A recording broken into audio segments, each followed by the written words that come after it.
Surf Nazis Must Die from 1987. Can this movie live up to the awesomeness of the title and the poster? Watch to find out. Kyle's Reviews! Kyle's Reviews! Alright, welcome to the channel. I'm continuing on my spectacular theme of spookiness in October, releasing 2 reviews a week, so please like and subscribe, hit that bell. So, if you want to watch Surf Nazis Must Die, check out the links below. Growing up in junior high and high school, one of my friends had the poster to this movie on his wall. Turns out now that poster's worth a couple $100. And we even made up our little band. We even had a song called Surf Nazis Must Die. So obviously I've got some affection for the movie. What's it about? Well, it's in the future. There's been a natural disaster. California's in chaos. And these colorful gangs are taking over. In some ways, it has similarities to Warriors with because there is a point where they try to gather the gangs together, and they all are very colorful and distinct.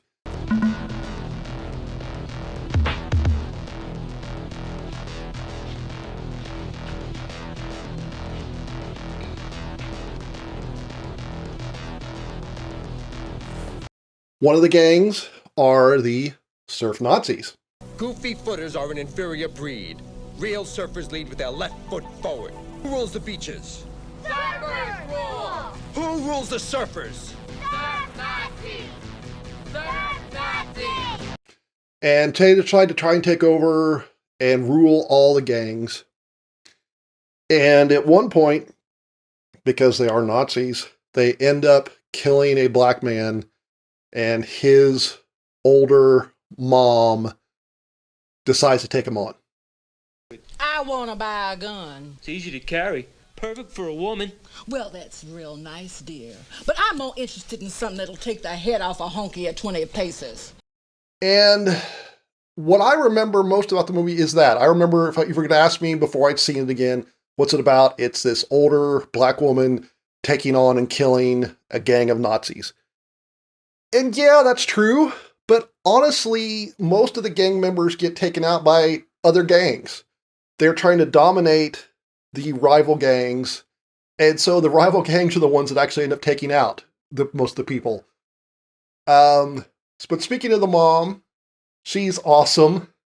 She is, during the natural disaster, her house gets condemned. So her adult son puts her in like a retirement home. Welcome to the Stardust Retirement Home. You must be Eleanor. Mrs. Washington to you, honey. Where she automatically starts causing chaos. She starts gambling. Ooh. Can we have a little fresh air? Gotta put some life in you bitches.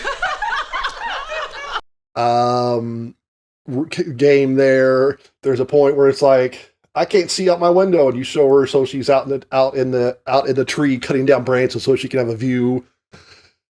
She steals the film. She is the best part of this film, and her no BS attitude's great. Also, another great thing about this movie is the cinematography. It's actually really good. So there are some pretty cool shots. And now the part that's going to be immediately attention-grabbing is apparently they hired a film crew to film some surfing. And that's obviously like a lot higher quality film.